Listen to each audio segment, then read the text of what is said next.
Okay, this worked. Yeah, I feel like it's set up to where it's only like allows people in once I've joined. I don't know how this like weird setting got set up for like it's scheduled for 1980. I don't know. I had so many Zoom issues. I'll have to get to the bottom of it.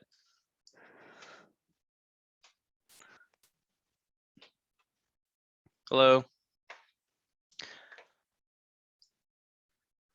Let's see who else is expected to join.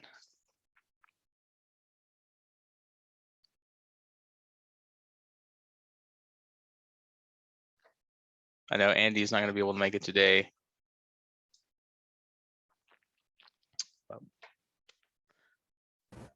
Hey, Alex.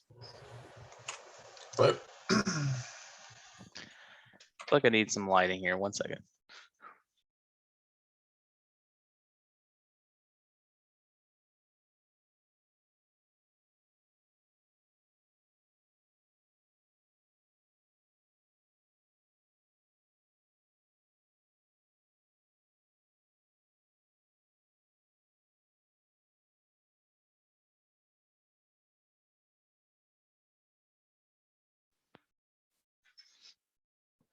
Well, thought it would be some better.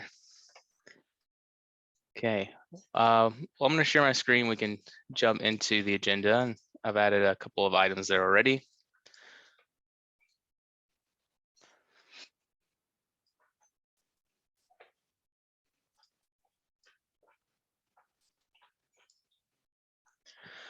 All right, cool. So first item is I've started in on our API vision and kind of documenting priorities based on what we've learned so far. So I've linked there to it. It is in a draft state, so absolutely a work in progress. Hoping that if there are questions about what I'm thinking so far or something I'm missing, that we can have some dialogue and keep iterating on that. So I'll pause there. Any questions? I know no one's going to have had time to go through that before this meeting. Okay.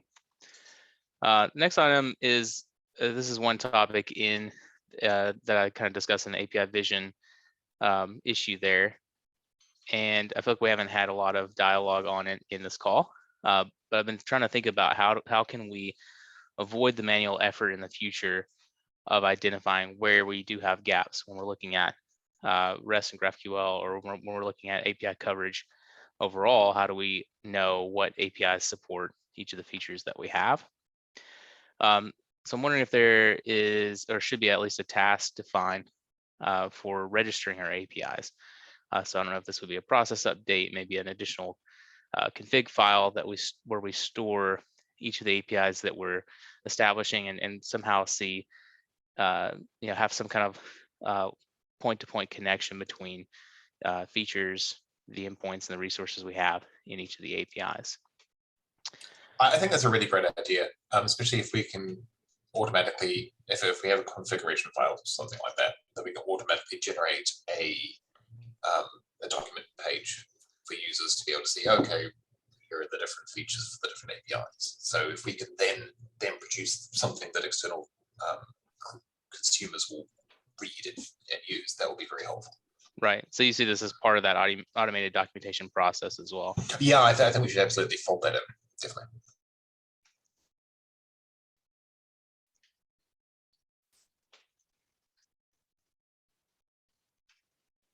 If we're going to go to the effort of curating it, there's no reason it should just be for us or just be right. Yeah, I agree. Any other thoughts on this? And broadly, I was just thinking, I think maybe this is a little bit of a solution-oriented suggestion, but just from the problem statement, I'm thinking, how can we avoid the manual effort of having to do this again in the future? How can we better understand the gaps that we have and kind of analyze and compare our APIs? So is there another approach to this that I'm not thinking of? Yeah, I think like having a configuration that we can use for generating that is the nicest kind of solution we can aim. I'm thinking like as a kind of boring solution, like just to get a start with this, like with a minimal effort.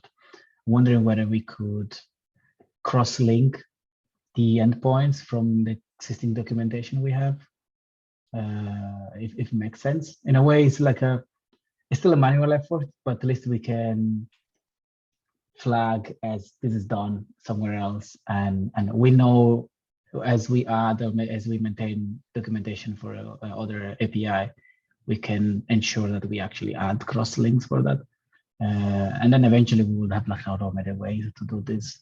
But if the effort of actually going through the configuration directly, it's not large, then we could go directly with the configuration. I'm just wondering, like, we'll still need to scan through all our API. That is do the kind of initial work where we map all the things.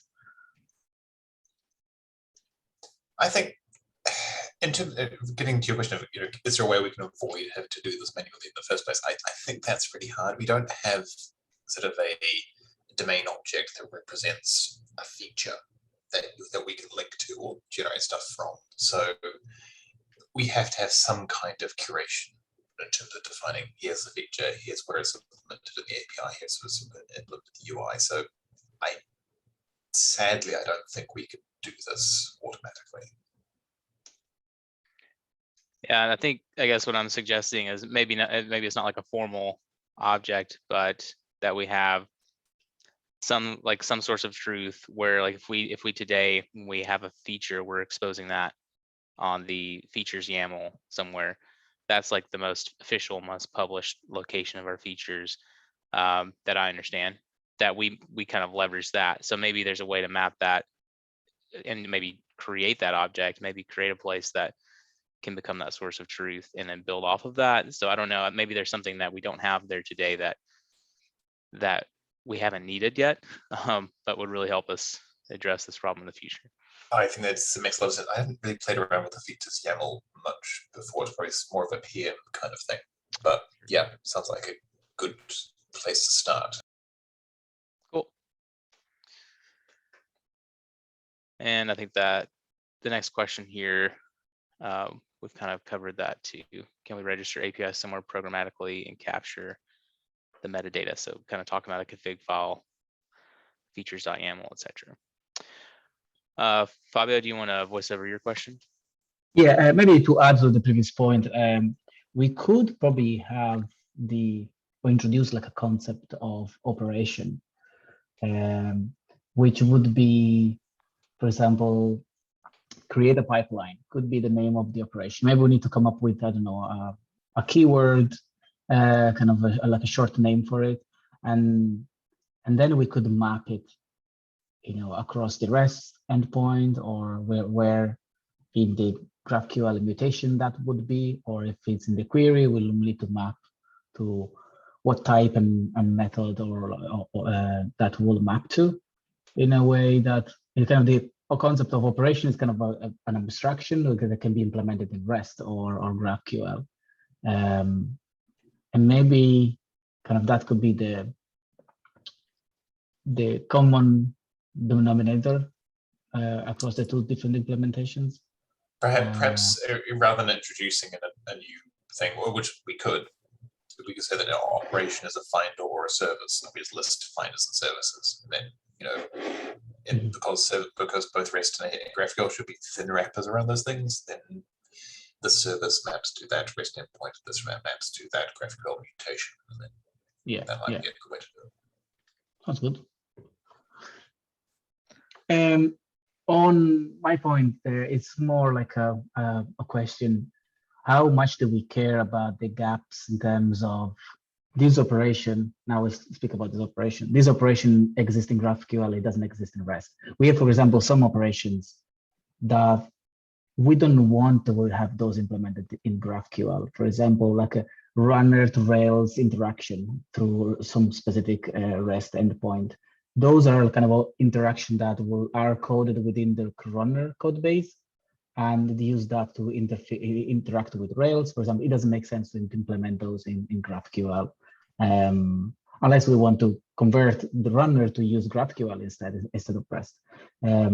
So this kind of one probably rather rare example, but I'm sure there's like other cases where it might be acceptable to have something in REST and no GraphQL, or vice versa. It's something that's a very front-end feature specific. It might be sufficient to just have GraphQL and not REST. I'm just wondering, like, how much do we want to have this feature parity between REST and GraphQL? And for me, the main problem is the difference in terms of implementation. That's probably the biggest problem. I'm going through the gap analysis for some of the endpoints related to verify.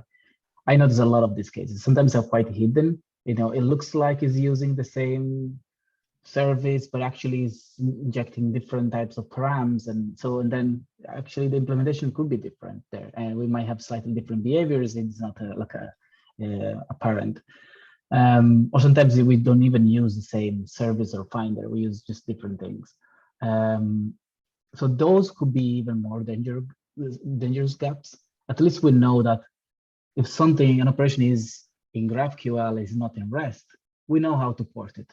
But when something has been implemented it actually differs from each other, I think this could be more of a problem. I think in terms of, there's definitely, I think you point out there one very important category of things we don't really care about being in both. That is basically internal operations. So sounds like those runner calls back to Rails are essentially an internal API. Perhaps we want to have an internal API that is internal REST endpoints that we don't expect external users to use, and so we could say internal operations can be implemented as you see fit. I think external ones where they go where we expect them to be used by third-party clients, we have a higher obligation to implement them for both. So there's the internal external split, but there's also, I think there's a second category of just technical limitations. The prime candidate for that example of that one is pipeline CI traces, where we can't do not want to stream CI traces out through GraphQL because it's just never going to be efficient. So we want to leave that in REST entirely, and anything that pulls stuff out of the object store as well. Yeah, well, another example would be like suddenly from the front end we'll need to add to an existing type another attribute. So what do we do if we add a new attribute to an existing GraphQL type? Do we need to add also to the REST? The problem is that our REST payload, then it keeps growing and it brings back to the same problem where we have today with a lot of the scenarios, especially with internal APIs. I'm coming to think that it actually makes a lot of sense to have the REST payload be essentially a core version of a core representation of an object. And if you want more stuff, it's there. Go to GraphQL. You can get it. You can get whatever you want. And so, yeah, it's the REST is omakase, GraphQL's a la carte, and it's okay to offer both. And so I think you're right. That's probably a third case where we want to have extra stuff that we don't want to put in REST by default, but you can request it if you want by going to GraphQL. Yeah, that's interesting. I'm wondering, like, I've heard, like, some customers might want to have more scalable API, REST API, especially some of our biggest customers that rely a lot on REST. I'm wondering how that would be for them to say, well, do I need to use like a mix of REST and GraphQL, or if I want to get extra stuff that are not supported by REST, or do we need to have a way for REST to be extensible like GraphQL, where you say, I want to include these extra objects, maybe not like field by field, but let's say in my pipeline payload, I want to include the user, and also I want to include the jobs with it. But by default, you only get like a minimalistic pipeline payload, for example. Kind of macro objects in a way. Yeah, this is very similar to the JSON API. Yes. I think that's a good place to move REST towards if we do an API 5. Yeah, and maybe that's something that we could this question we could document a little bit better, and I can dig into more. I think that the conversations I have. That should REST be extensible. GraphQL obviously already is. That's okay. That's where I was like missing something. Should REST be more extensible? So the idea of, so if you're requesting issues, you get just the issued data by default, but should you then be able to say, I want issues, by the way, with every issue, also tell me everything about its author, also give me the merge requests that are associated with it, and so forth, these extra associations. Okay, that makes more sense now. I think with a couple of cases that I have heard that are more explicit, like more like defined in a little bit more detail, that is something that customers are asking for. I think the big one is they're trying to traverse across like groups, projects, users, and then they just want certain types of information. And of course, it seems like in some cases GraphQL could be a good fit for that, but yeah, they've been generally using REST. And so there could be large scale changes required to go completely from REST to GraphQL. So I think to Fabio, your original question, and I think a lot of this I'm trying to communicate in that issue I just shared, and hopefully I'll take that to MR, but is that I think first want to close the gaps in GraphQL and try to provide some confidence for our customers that when we do build new features, that they get into the GraphQL API every case that is possible. And I agree with Alex's point that we're focusing here on the externally facing endpoints. So I think we could leave internal out of scope for now. Not to say that there's no value in working on that problem. I think it's just not the biggest problem right now for us to solve. But that does actually require that we're aware of the internal external divide, and we don't stick stuff in our external REST schema. If it's actually just an internal API. That makes sense. So as far as like, okay, how we're documenting it, let's be aware of what's out of scope. How we're documenting it, sometimes even the endpoint itself. So if we stick stuff under API v4, I think the implication is that it's essentially an external API. And if there's stuff under there that actually isn't external, really is only for internal use, well, maybe we need to be a bit clear about this. Maybe we need to have that underneath its own namespace. That's interesting. I didn't know that. I'm not sure particularly which ones you're referring to, Fabio, whether these are under API v4 or somewhere else. But yeah, the one related to the runner. So there is like a registering runner, requesting jobs from a runner. So those are actually coded with together with our external endpoints, which is what are used by the runner. so there's obviously a bit of confusion there, but whether these are tailors. Yes.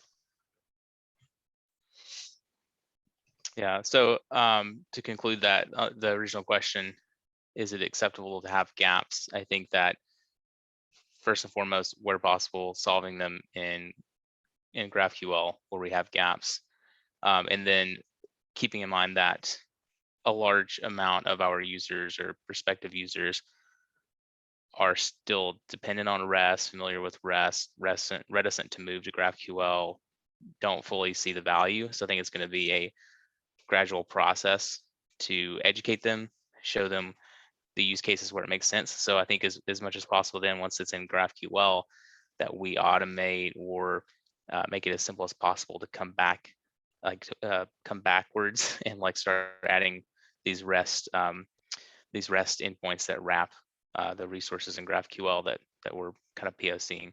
And I get your point, Fabio, where there are inconsistencies. Like I don't know quite how we could address those or how to fit those in the prioritization, but I do think that makes sense. Like that could be more dangerous because the behaviors could be different to our customers and users in general. And Well, yeah, the nice thing about wrapping GraphQL is if we do that, then that danger goes away because yeah.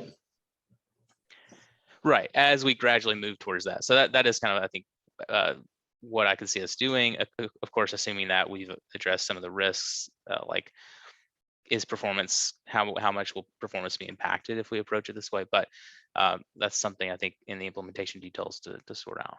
But yeah, I think if you're a customer, you're used to REST, you jump right into REST, and then as you get deeper and you start to see, well, performance is important now. I've been able to use the APIs, but I want to use them more efficiently.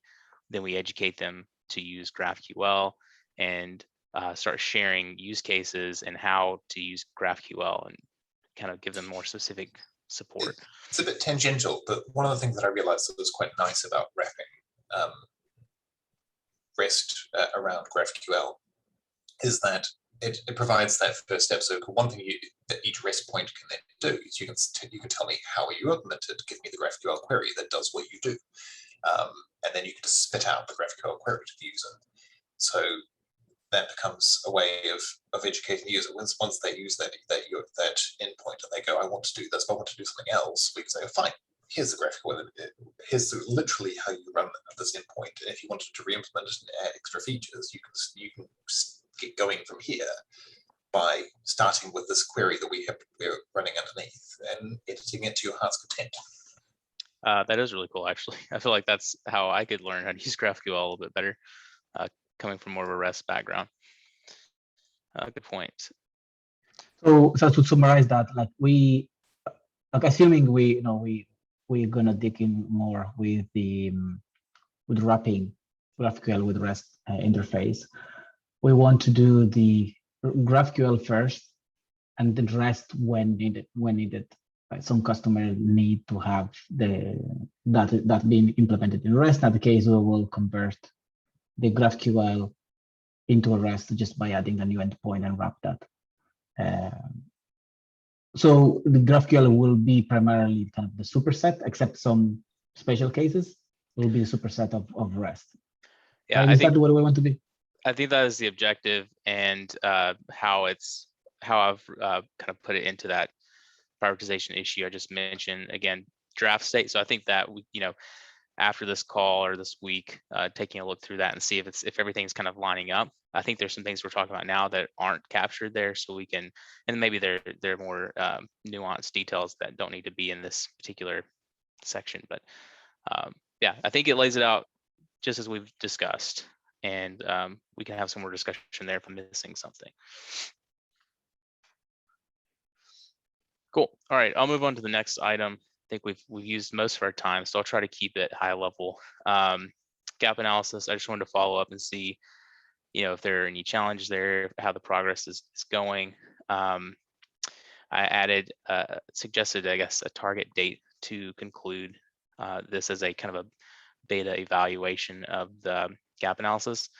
So June 27th is that target, but my hope is after this initial kind of pass through that we come together and say, can we make this a little bit easier for the rest of GitLab to follow and to go through, and are we getting the value out of it that we hoped? And one of the pieces of it I've seen, like everyone is pretty well, I think, able to go in and discover their APIs and then start to identify the gaps, which is great. And thanks, Fabio, for sharing this across some of the other channels. That's been really helpful. But one thing I haven't seen as much as where we're getting into estimating, like what is the effort required, and maybe this isn't the place to do it. Maybe we just separate the two out and say, let's just capture the gaps, and then we'll take another approach to how we kind of estimate what is the scope of this whole thing. Like when we want to address gaps, how much effort is it going to take? So a couple of ideas I had on that is we could sample. So each of our groups, let's pick a couple of issues there, a couple of gaps, and estimate and kind of classify, because there's a different scope for building an entirely new API, new feature, versus changing some parameters or whatever the case might be. And then we kind of start to do that across the teams. I think that could be one approach. Another could be surveying each of the teams to say, here's some classes or categories of effort. What do we anticipate? What have we seen in our experience? And as an example of what that could look like, I've seen these Postman results, which I shared in the slides as well, for the API user survey information. And they what they heard from customers using Postman is that a third of their respondents felt like it usually takes 1 day to 1 week to get an API into production, and then another third felt that it took them 1 week to 1 month. So somewhere between a day and a month. But how can we break that down into something that can help us to scope and estimate? So went through a lot of that very quickly, but any immediate thoughts on that? In terms of estimation, I think your sampling approach would be very effective. Okay.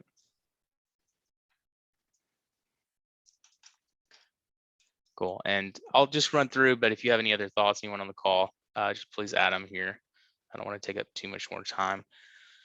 GraphQL, REST over GraphQL. I'm calling it REST over GraphQL. Please suggest a better sounds reasonable to me. Acronym. But yeah, if we well, I guess where we want to go next with this POC, there's the issue. I have a cute sort of code name for it internally. I'm calling it Raisin because it's dehydrated grape. Yeah. All right, I like it. But yeah, so how's it going? Basically, haven't really been touched over the last couple of weeks. So got to a working state, and I've been working on actual real things. Well, the question is like, what's our prioritization? If you want more work done on this, I'll check with my engineering manager and also you, and see how much, basically how quickly you actually would like to see this move forward, so we can actually start using it in any real way. Yeah, well, I guess that's a good question then. Is using it in any real way, is it something that teams today that have a gap in REST could experiment with, even just internally? Let's see how the performance compares. Yeah, we can probably get there very quickly. Okay, cool. So that's what I was thinking of as the next step. That's what I propose, is that anyone on this call, anyone watching after the fact, if your teams want to participate, if we know that we're missing, we're going through this gap analysis right now, we can see, hey, there's some APIs that are missing in REST, but we have the GraphQL endpoint. Can we just try this out, see what the team thinks, see if we see any deficiencies, any challenges or risks? So that, I think, would be a really great next step, and trying to work it in. Just, I know we all have lots of other priorities, so more so just internally dog fooding a little bit, and then we can kind of define next steps further from there. So come to the notes and share your name to volunteer here. Okay, and I know we're at time, so probably not going to be able to get into deep discussion on this one, so I'll just touch on it. We can have discussion and issues, but in the API vision prioritization issue, I'm wondering if we should keep an API version 5, a new version of our API, out of scope initially. It seems like we have quite a bit of work that we can accomplish before introducing some major breaking changes. And I'm not getting the sense that we're identifying what necessitates that change very quickly right now, but I could be wrong on that. So my thought is, if we keep it out of scope, we start some issue or have some really defined process to start to flesh these out, document them over time, work on a lot of these other problem statements, like automating the documentation, addressing the gaps that we can in the current version or versions of our API. And I'm also understanding like GraphQL in a lot of ways is versionless. So how does that play a part? I think these are things that we can understand a little bit better before we start making some major sweeping changes. This is just my intuition though, and I'd like to get more feedback. That's why I think it would be just a good discussion topic. But for now, that's how I've listed in that issue. So how about, yeah, let's take the discussion to that issue, and I'll just drop this in as a question there. Cool. All right. Well, thanks everyone for your time. Any last questions or thoughts? All right. Well, have a good week. Thank you.